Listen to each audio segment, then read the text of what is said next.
मंच पर उपस्थित हमारे साथ हमारे मध्य प्रदेश बीज निगम के अध्यक्ष आदरणीय मुन्नालाल गोयल जी,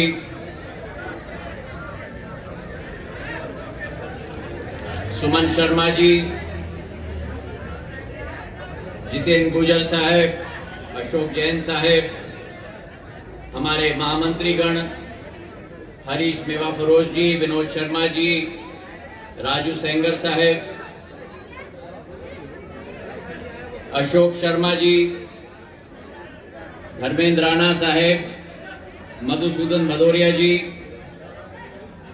हमारे मंडल अध्यक्ष उमेश भदौरिया जी, हरिओम झा साहेब, जयंत शर्मा जी, नीलिमा शिंदे जी, मुलायम सिंह यादव जी, गिरिराज व्यास जी, संतोष गोड़ियाले जी, पुरुषोत्तम मनोरिया जी, हमारे पार्षदगण रेखा त्रिपाठी जी, मंजुलता कुशवाहा जी, पोप सिंह पूर्व पार्षद, शिवराम जाटव जी पूर्व पार्षद, ब्रिजेश श्रीवास पार्षद, अर्पणा पाटिल जी पार्षद, प्रेम मंडेलिया जी, मनीष भीलवार जी, मुकेश मौर्य जी, मंचासीन हमारे समस्त महानुभाव, और ये अतिशयोक्ति नहीं होगी अगर मैं कहूं कि मेरी आन बान और शान केवल नहीं, मेरी जीवन की मकसद हमारे ग्वालियरपुर की समस्त उपस्थित जनता जनार्दन है। सर्वप्रथम आपको मेरे तरफ से झुककर प्रणाम। आज एक अस्मरणीय दिवस है। यह दिवस केवल इस ग्वालियरपुर क्षेत्र, इस मुरार क्षेत्र के लिए नहीं, मैं तो ये मानता हूं कि ये दिवस समूचे ग्वालियर अंचल के लिए, समूचे संभाग के लिए और समूचे मध्य प्रदेश के लिए स्वर्ण अक्षर का दिवस होने जा रहा है।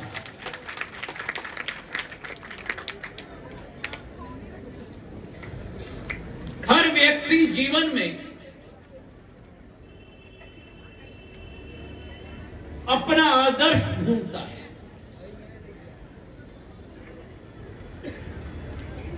जीवन के पथ पर जब आप और हम अग्रसर होते हैं, हमारी आस्था, हमारी विश्वास, हमारी जीवन का लक्ष्य या तो हमारे धर्म के साथ जुड़ता है, या तो हमारे देश के प्रति राष्ट्रवाद के साथ जुड़ता है, और या तो हमारे व्यक्तिगत जीवन में सामाजिक दृष्टिकोण के आधार पर, परिवर्तनकारी दृष्टिकोण के आधार पर किसी महान व्यक्तित्व के साथ जुड़ता है।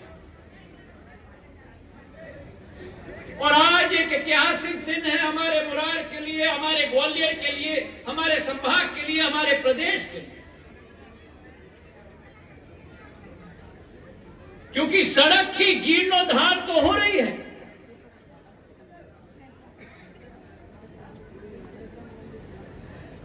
ग्वालियर में कई सड़कों की जीर्णोद्धार हो रही है, प्रदेश में कई सड़कों की जीर्णोद्धार हो रही है, लेकिन शायद मध्य प्रदेश में ऐसा कोई चौड़ा सड़क बना हो, शायद देश में कोई ऐसा चौड़ा सड़क बना हो जहां हमारे पथ प्रदर्शक एक तरफ संत ज्योतिबा फुले के नामांकन पर द्वार बना हो और दूसरे तरफ संत गाडगे महाराज के प्रति नामांकन करके एक द्वार बना हो।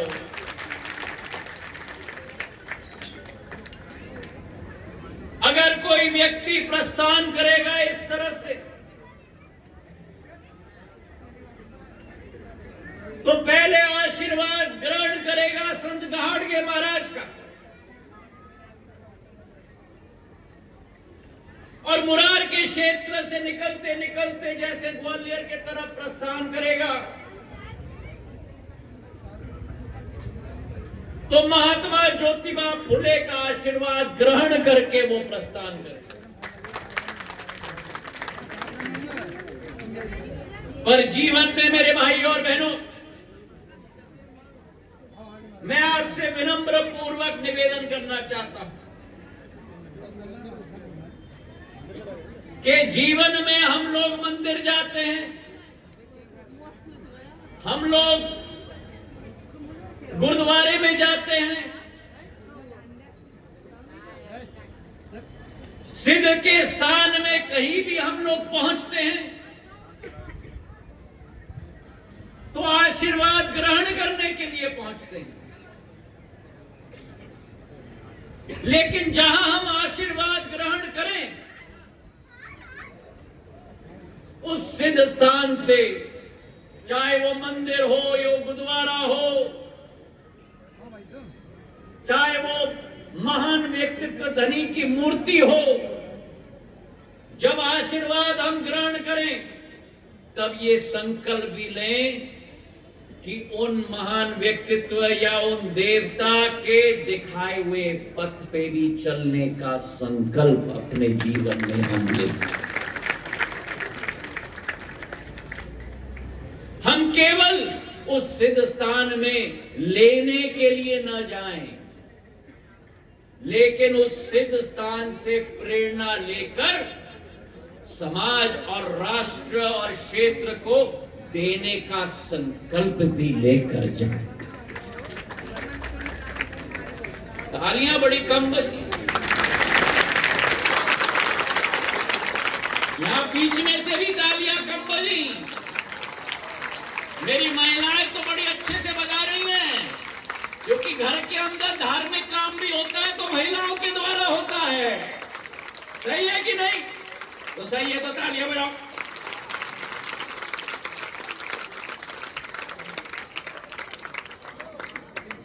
जीवन में मेरे भाई और बहनों, सिद्धांतवादी अगर जीवन जीना हो, अध्यात्म में अगर हमारा विश्वास हो, तो ये पृथ्वी एक लीला है, पृथ्वी एक माया है, भगवान की रची हुई एक लीला है, भगवान की रची हुई एक माया है।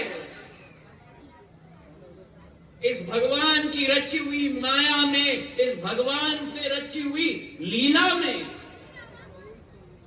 केवल एक चीज की प्रतिष्ठा होती है, और वो प्रतिष्ठा होती है इस बात की नहीं कि आपने जीवन में कितने सफल हुए, कितने बार नेता बने, कितने बार करोड़पति बने, कितने बार मंत्री बने, लेकिन इस बात की प्रतिष्ठा होती है कि भगवान ने आपको इस पृथ्वी पे मौका दिया, क्या आप एक अच्छे इंसान बने।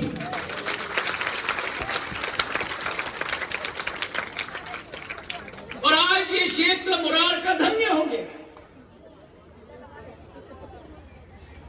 और ये महत्वपूर्ण है मेरे बुजुर्गों को समझाने के लिए, ये नौजवान पीढ़ी को। जब संत ज्योतिबा फुले के नाम लेते हैं हम लोग,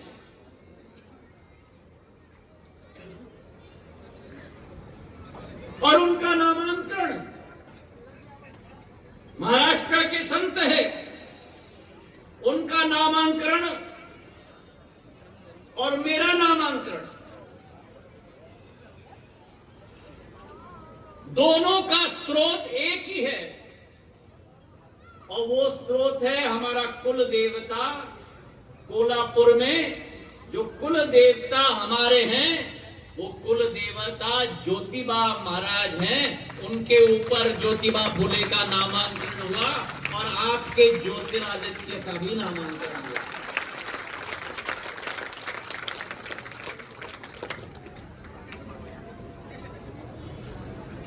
तो संत महात्मा ज्योतिबा फुले जो समाज सेवक थे, समाज सुधारक थे, दार्शनिक थे, प्रबंधक थे और समाज सुधारक होने के नाते, विचारक होने के नाते, दार्शनिक होने के नाते एक लेखक भी थे। उन्होंने अपना पूरा जीवन समाज में जो कृतियां हैं उनको सुधारने के लिए अपना पूरा जीवन उन्होंने समर्पित किया। आज उनको मैं नमन करता हूं। दोनों संत मेरे महाराष्ट्र के संत हैं। जिस महाराष्ट्र से सिंधिया परिवार की शुरुआत हुई थी और संत ज्योतिबा फुले ने जो महिलाओं की शिक्षाकरण के लिए कदम उठाया, आज नहीं लेकिन 150 वर्ष पूर्व संत ज्योतिबा फुले जी के द्वारा पहला शिक्षा का विद्यालय कन्याओं के लिए 1848 में पुणे में उन्होंने पहला कन्या पाठशाला खोला था। ये सोच और प्रवृत्ति संत ज्योतिबा फुले की 150 वर्ष पूर्व की है मेरे भाइयों। उन्होंने सुनिश्चित किया कि हमारी बच्चियां घर से निकलें। आज महिलाओं से मंच सुशोभित है। मुझे इस बात की बड़ी खुशी और गर्व है कि इस मुरार के सभा में पुरुषों से तादाद से ज्यादा मुझे महिलाएं दिख रही हैं और यह सच्ची श्रद्धांजलि है संत ज्योतिबा फुले जी को, जिनकी आधारशिला थी जीवन में महिला सशक्तिकरण का, महिलाओं को घर से निकालकर शिक्षित करने के लिए, शिक्षित करके उनको लोगों को राष्ट्र के योगदान में लगाने के लिए। ऐसे महान संत ज्योतिबा फुले को मैं आज प्रणाम करता हूं और नतमस्तक होता हूं। और उनकी सोच विचारधारा प्रधानमंत्री नरेंद्र मोदी जी ने अपने 9 साल के कार्यकाल में सिद्ध कराई, जहां महिलाओं को एक एक घर के अंदर उज्ज्वला का गैस कनेक्शन दिलवाया है, ताकि जिस ग्रामीण क्षेत्र में मेरी महिलाएं लकड़ी और गोबर लेकर फूंक फूंक कर आग जलाती थी और फेफड़ों के अंदर रोज 10 पैकेट सिगरेट का धुआं लेती थी, उन महिलाओं को मान सम्मान की जिंदगी और स्वस्थ जिंदगी जीने का पूरा हक नरेंद्र मोदी जी ने दिया। महिलाओं की तो बड़ी ताली बजी, पर पुरुष तो क्यों मालूम है? क्योंकि ये और हम तो घर पहुंच जाते हैं और कहते हैं खाना तैयार है, परोस देना। जरा एक बार आप लोग हम लोगों को चूल्हे पे लगा देना। महिला सशक्तिकरण आज देश की मांग केवल नहीं, देश की जरूरत है। संत ज्योतिबा फुले का सपना आज साकार हो रहा है, क्योंकि आज अगर देश को एक आर्थिक शक्ति के रूप में उभरना है विश्व पटल पर, तो वो 50% आबादी के आधार पर नहीं हो सकता। जब तक मेरी महिलाएं प्रथम पंक्ति में न आए और देश की प्रगति और विकास में योगदान न दे, तब तक ये देश विकास और प्रगति के पथ पर अग्रसर नहीं हो सकता। और इसलिए मुझे 20 साल हो गए जनसेवा में,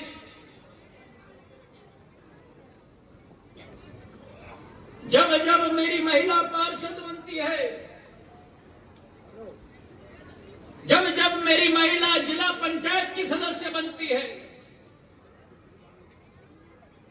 जब जब मेरी महिला जनपद की अध्यक्ष बनती है, जब जब मेरी महिला महापौर बनती है, तो पार्षद पति उभर के आ जाता है। जिला पंचायत पति उभर के आ जाता है, जनपद अध्यक्ष पति उभर के आ जाता है। इस रीति को समाप्त करना होगा। पार्षद पदी का प्रवेश निषेध, जिला पंचायत पति का प्रवेश निषेध, जनपद अध्यक्ष पति का प्रवेश निषेध, क्योंकि जो महिला घर चला सकती है, वो महिला गांव चला सकती है, वो महिला वार्ड चला सकती है, वो महिला प्रदेश चला सकती है, वो महिला मेरे देश को चला सकती है। अगर इस द्वार के आधार पर चलना होगा तो महिला सशक्तिकरण का झंडा आगे लेकर हमें चलना होगा। दूसरे तरफ संत गाडगे महाराज, जिन्होंने स्वच्छता का संकल्प लिया, 100 वर्ष पूर्व, जब इस देश में सोच नहीं थी, विचारधारा नहीं थी, उनकी सोच और विचारधारा थी कि अगर मन स्वच्छ हो, अगर दिमाग स्वच्छ हो, अगर क्षेत्र स्वच्छ हो, तो कार्य पद्धति भी स्वच्छ होगी। और एक संत गाडगे महाराज का मिशन उन्होंने स्थापित किया, जिस मिशन के अंतर्गत 31 कॉलेज और स्कूल, छात्रावास, 12 धर्मशालाएं बने हैं। खुद उनका घर भी नहीं था, एक झोपड़ी भी नहीं थी, केवल फटी हुई धोती, हाथ में एक मिट्टी का बर्तन, हाथ में डपली, ये लेकर रास्ते पे संत गाडगे महाराज निकलते थे और उनके पीछे लाखों लोग उनके आधार पर, उनके पच्चिन्हों पर चलने के लिए संकल्पित होते। और आज संत गाडगे महाराज का सपना भी साकार हो रहा है। जब प्रधानमंत्री ने स्वच्छता का मिशन का संकल्प लिया, और पहले प्रधानमंत्री इस देश में नहीं, पहले प्रधानमंत्री इस विश्व में, जिन्होंने स्वयं अपने हाथ में झाड़ू लेकर सफाई करने का कार्य किया हो, वो सच्ची श्रद्धांजलि संत गाडगे महाराज को हमारे नरेंद्र मोदी जी ने दिया। तो क्यों ना आज ग्वालियर में हम ये संकल्प लें। ये द्वार मुरार का नहीं है, ये द्वार मेरे ग्वालियर का है, ये द्वार मेरे ग्वालियर चंबल संभाग का है। मैं आपसे निवेदन करना चाहता हूं, ग्वालियर चंबल संभाग के एक एक व्यक्ति से निवेदन करना चाहता हूं कि आज इस कार्यक्रम से एक संदेश पूरे संभाग में जाए, एक संदेश संत महात्मा ज्योतिबा फुले का, कि महिला सशक्तिकरण अपने घर घर से शुरुआत हम लोग करेंगे। जब घर से शुरुआत होगी, जब जड़ से शुरुआत होगी, तब शिखर तक वो पहुंचेगी, ये विश्वास मुझे। लोगे संकल्प मेरे साथ? अगर संकल्प लोगे मेरे साथ तो हाथ उठाओ और मुट्ठी बांधो। मेरी महिलाओं को तो हाथ उठाने की जरूरत नहीं, केवल पुरुष हाथ उठाए। हाँ, सारे पुरुष हाथ उठाए। बीच में वहां पीछे वो भगवा कुर्ते में वो, चलो जो शादीशुदा ना हो वे भी उठाए, कभी ना कभी शादी होगी। हाथ उठाओ और महिला सशक्तिकरण का संकल्प लो, देश के विकास के लिए, देश की प्रगति के लिए, अपने परिवार के विकास के लिए। और अब मेरी महिलाएं भी हाथ उठाएं और स्वच्छता का संकल्प लें। एक स्वच्छ वातावरण अपने घर में, एक स्वच्छ वातावरण अपने कॉलोनी में, एक स्वच्छ वातावरण अपने शहर में हम लोग निर्मित करेंगे। कहीं भी जहां कागज दिखेगा, प्लास्टिक दिखेगा, बोतल दिखेगा, कचरा दिखेगा, उसे हम उठाएंगे, अपने ग्वालियर की शान लौटाएंगे। अपने ग्वालियर को, अरे हाथ तो उठा के रखो, जब दुखेगा नहीं तब कैसे याद रखेगा। हाथ उठाए रखो। अपने ग्वालियर को पूरे देश में पहले नंबर पर पहुंचाना है, ये संकल्प मेरे साथ लो मेरे भाई और बहनों। इसी विचारधारा के साथ आपका बहुत बहुत धन्यवाद। जय हिंद, जय भारत, भारत माता की। शिवराज सिंह चौहान जी भी संत ज्योतिबा फुले जी के पद चिन्हों पर चलने का संकल्प लेकर पहले शुरुआत हुई थी लाडली लक्ष्मी योजना कि बेटी जब पैदा हो घर में, हमारे हिंदू शास्त्र में हम कहते हैं लक्ष्मी पैदा हुई है, पर उस लक्ष्मी का मान सम्मान रखना, उस लक्ष्मी को उचित स्थान देना। जो भ्रूण हत्या इस देश में बहुत होती थी, उसे पर रोक लगाने के लिए लाडली लक्ष्मी योजना, जब बेटी की जन्म होती है, जब 21 साल की हमारी लाडली लक्ष्मी हो जाती है, तो उसके खाते में 1 लाख रुपए पहुंचाने का कार्य शिवराज सिंह चौहान की शासन करती है। और उसी के साथ अभी कुछ दिन पूर्व लाडली बहना योजना भी शुरुआत हुई है। और लाडली बहना योजना में हर महिला जो 21 साल 22 साल से 60 साल की हो, उस हर महिला के खाते में 1000 रुपया प्रति माह, 12,000 रुपया प्रति वर्ष, 1 करोड़ 15 लाख महिलाओं को पूरे प्रदेश में पहुंचाने का काम शिवराज सिंह चौहान जी ने किया है। अब दोबारा मेरी महिलाएं ताली बजा रहे हैं, मेरे पुरुष कंजूसी कर रहे हैं। महिलाओं के लिए ताली बजाओ। कंजूसी तो इसलिए हो रही है क्योंकि पहले महिलाओं के हाथ में घर की तिजोरी होती थी की चाबी, लेकिन अब शिवराज सिंह जी के द्वारा महिलाओं के हाथ में घर की तिजोरी की चाबी भी और उसमें पैसे डालने की क्षमता भी महिलाओं के हाथों में आ गई है। अब ये कल्पना करो कि घर में अगर एक बच्ची है और अगर उसको 1000 रुपया प्रति माह मिले तो साल में कितने पैसे मिलेंगे?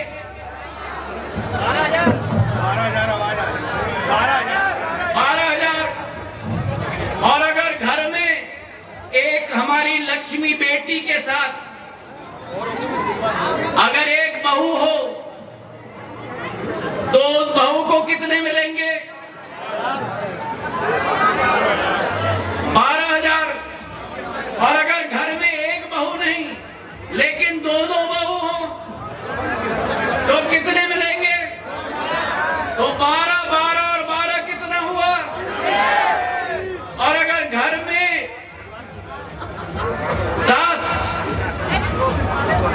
सास हो तो सास को कितने मिलेंगे? तो 12 और 12 कितना हुआ? 48,000 एक घर में मिलेगा। जब डबल इंजन की सरकार होगी और शिवराज सिंह और भारतीय जनता पार्टी की सरकार होगी, ये महिला सशक्तिकरण का सिंबल है। आप सबको बहुत बहुत धन्यवाद।